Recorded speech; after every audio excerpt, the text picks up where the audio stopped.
community to speak, but if we want to have some discussion, look at the paperwork that Sal and Betsy provided to you. If you have any questions, I think we discussed earlier that the initial proposed tax rate, Sal, was which is the 6.603323 per 100 valuation, correct? Right, that was the Point 603323 per 100 valuation. That was what was proposed by the governing body, but the actual tax rate that we will be going with is the no new revenue tax rate, correct? Which Right. is 0.526189 correct. per 100. Right, and part of that again was because of the law that restricts entities without up-to-date audits from going any higher than that no new revenue.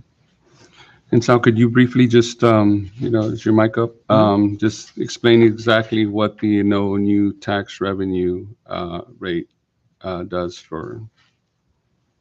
So essentially, well, I guess to be clearer, I know it's a little confusing when you see something that it'll raise more taxes.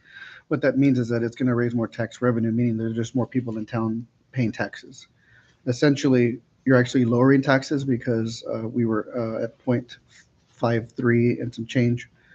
So you're going down to 0.52. And again, it's just the baseline.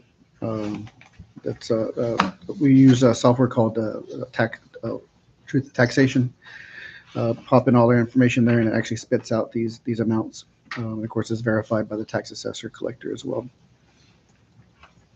So essentially, And so, okay, yes. yeah, if I can chime in if y'all Sure. can hear me. So basically, your no new revenue rate is that rate that would generate the same amount of revenue if existing properties that were in your 24 year and your 25 year. As Sal was saying, your actual rate is going down, but we're anticipating more revenue coming in because of new construction and new properties on the roll for the current year. It's pretty confusing, but the actual rate is going down, but we anticipate more revenue coming in for the city. And I think it's like a little over $11,000 more for the whole year that will be additional revenue. But even some of the existing homes went up to the appraisal district. Some went down, some went. Right, and that's sort of like part of that. It's all projection, it's all Yes. it's all guessing at this point. And of course, we'll have to, there's always the ones that will challenge the appraisal on their homes. So we'll have to wait on collecting those taxes, Delinquent after taxes. the judgment is done. So, but overall, based on numbers, we'll be generating the same as last year, but maybe a little bit more just because of the council, like Councilman Ward just said, the evaluation of some properties and of course some new properties in the community. So. And also, Mayor, the older people are dying off too, so they got $8,000 exemption too, so we get some of that money back. I hate to say that. Well, yeah, I mean, it's true, as some of our elderly population and their children start to take over the homes and stuff. I mean, I think a lot of us are in that position at some point. So, maybe any other discussion? All right, thank you, Sal. And there is the addition to your packets today was also a taxpayer impact statement. That was something that was brought to our attention. That's something that once y'all approve the tax or adopt the tax rate, something we'll need to publish. And this is done just for the median for the 2025 fiscal year. Or We have the 2024 and the 2025, and we use the median value